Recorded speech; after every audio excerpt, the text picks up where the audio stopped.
Hello friends, আসসালামু আলাইকুম। আশা করি সবাই ভালো আছেন। অবশ্যই ভিডিও থাম্বনেল এবং টাইটেল দেখে বুঝে গেছেন আজকের ভিডিওটি কী হতে চলেছে।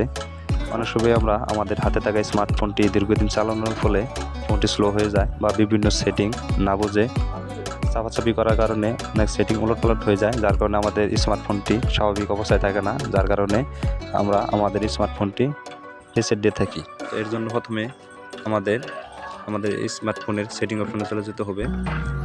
সেটিং অপশনে চলে যাওয়ার পরে নিচের দিকে চলে আসবেন। আসার পরে দেখবেন সিস্টেম নামে একটি সেটিং আছে, এখানে প্রবেশ করবেন। এখানে প্রবেশ করার পরে আপনারা দেখতে পারবেন রিসেট অপশন নামে একটি সেটিং আছে, এখানে প্রবেশ করবেন। এই তো আমি প্রবেশ করলাম। এরপরে এই জায়গায় আপনাদের কাছে তিনটি ইন্টারফেস শো করবে। এখান থেকে আপনারা যে দেখেন রিসেট অল সেটিং, এখানে ক্লিক করবেন।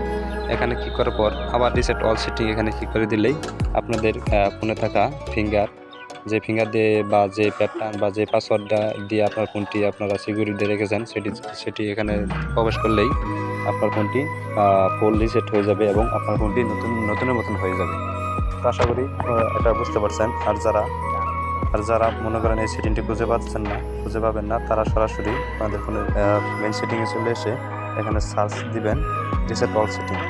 যেমন আমি শুধু রিসেট লিখলাম, তারপরে কিন্তু এসে গেল রিসেট অল সেটিং। এখানে ক্লিক করলেই আপনারা এই সেটিংগুলো পেয়ে যাবেন। আর এটি করার আগে অবশ্যই আপনারা আপনাদের ফোনের জিমেল, ফেসবুক পাসওয়ার্ড বা আপনাদের ফোনে যতগুলো নাম্বার সেভ আছে সবগুলো স্ক্রিনশট দিয়ে মেমোরিতে রেখে দেবেন। তাতে করে আপনারা পুনরায় আপনাদের এই তথ্যগুলো হারাবেন না, ফিরে পাবেন। আশা করি ভিডিওটি আপনারা বুঝতে পারছেন। যদি ভিডিওটি আপনাদের ভালো লাগে অবশ্যই লাইক করবেন এবং কি আমার চ্যানেলটি সাবস্ক্রাইব করবেন। সবাই আমার জন্য দোয়া করবেন। ভালো থাকবেন সবাই, ধন্যবাদ।